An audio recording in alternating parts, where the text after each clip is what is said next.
Burns. In a collapse situation, we might be actually performing daily activities that we don't do now. And I know I don't make a fire every day. So burns could be something we're all going to be faced with. And they're categorized by their depth. So first degree is actually the epidermis layer. And that's the top layer of your skin. And it's usually caused by sunburn. And it looks red, and it's mild to moderate pain. Second degree burns involve not only the epidermis, but you're going down to the dermis, which is the second layer.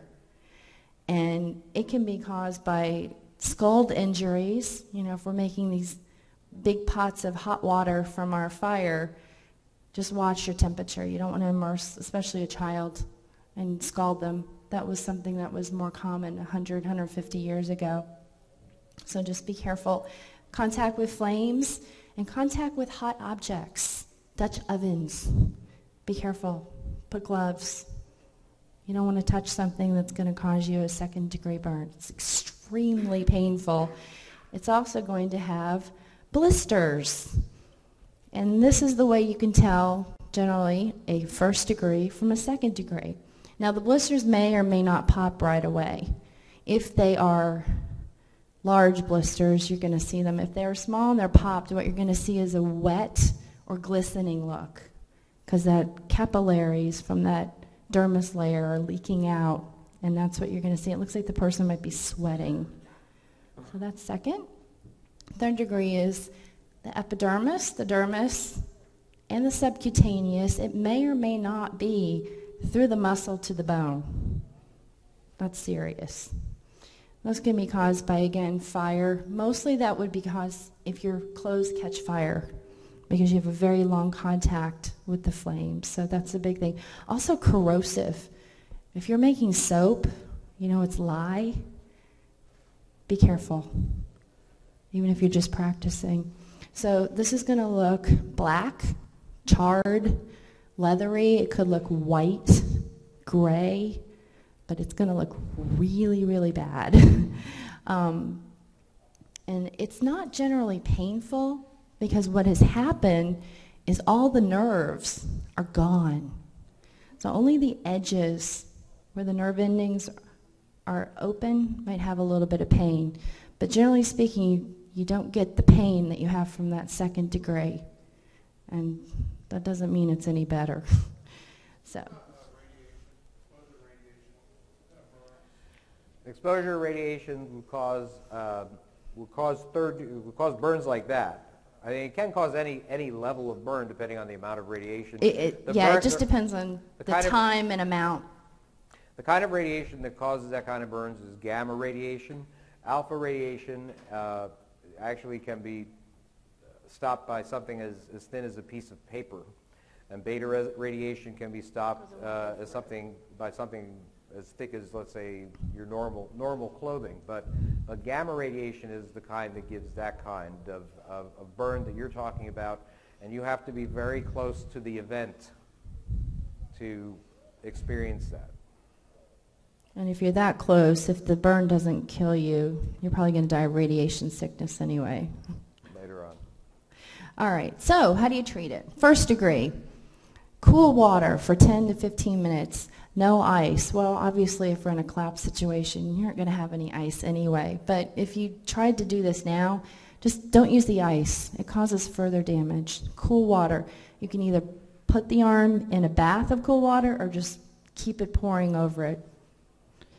Leave it uncovered. First degree burns are not going to be dressed. They're going to be left open. Use anti-inflammatory or pain meds. If you have ibuprofen, great. If not, willow bark. Use these alternative medicines. Dermoplast or benzospray are fine. Antihistamines to reduce itching.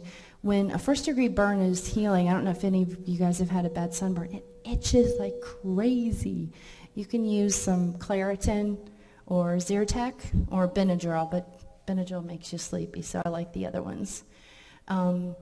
Silvadene is the #1 treatment in hospitals, so if you want to get that, that's great. I like aloe vera. It's an easy plant to grow. Vinegar, and it doesn't have to be just apple cider or just white. Either one are fine. I lived in South Florida growing up, and we got lots of sunburns, and I smelled like a salad. My mom would soak our sheets, my shirt, and put it in my bath, and it really took away the burning and the stinging. So vinegar is wonderful. You think, oh, I'm putting acid on a burn, but you know what? It draws the heat away, and it really, really helps it heal quickly. So give that vinegar a try. Witch hazel has the same kind of properties, but I prefer the vinegar. Black tea bag. I'm off. That's you. Is it really? Turn it off. It is off. Okay. No, I hear It's you. not off. Okay. Okay, black tea bags. All right, well, I'll Lavender stay this far oil away. is something you can put directly on a burn without diluting it. However, tea tree oil does need to be mixed in, possibly an olive oil would be fine. So you don't want to use that straight. It's kind of harsh, but it's a good healer. Second degree. Same thing, you want to use the cool water. Again, no ice. You're going to get swelling.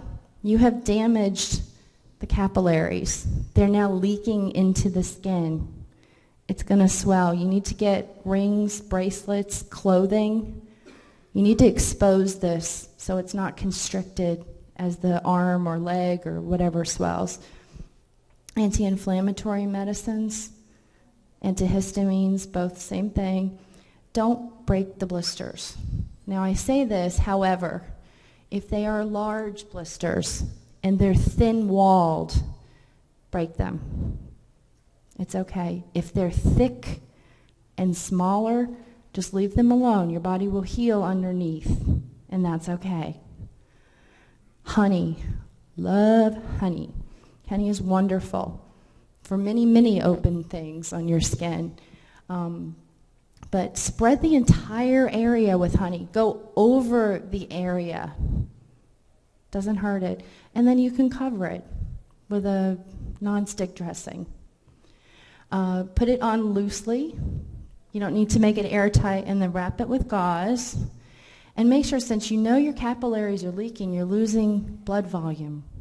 You need lots of hydration, and you need to watch for shock. Raw, unprocessed honey is best. It is. But if you don't have raw or unprocessed, can you use the... I would use the regular. The thing with the raw is it is bee puke, and the antimicrobials that are growing in the bee stomach are in that, and if you heat it up or process it, you're destroying those natural properties. So it is better in the raw. Okay. Whoops, that was third. Okay, third degree, same kind of thing. Cool water continuously on burn. However, you're not going to shove this in a bath of water. You have to remember how open this wound is and how susceptible to infection. So just pour the water over that. Very important. This is going to swell so seriously. If you get a burn, I saw a picture of a kid, they showed 30 minutes after, and he's just a little puffed up. An hour later, he had a breathing tube in there. You couldn't even tell it was a human being. Everything was just totally swollen. It's really bad. Elevate the burn above the heart if you can.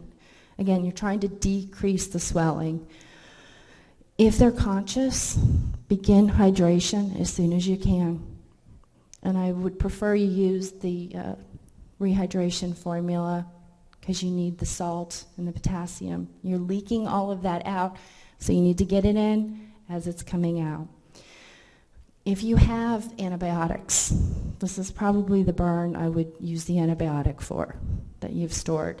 Doxycycline and clindamycin both take care of MRSA and strep.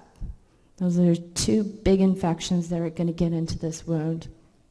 Pain medicine, if you have it, as this heals, lots of pain.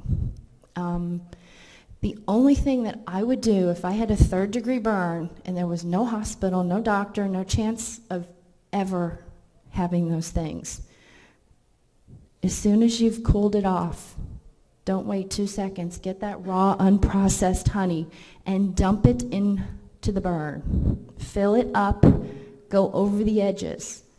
Take cling wrap, cut a piece, and make sure you've gone overlapping.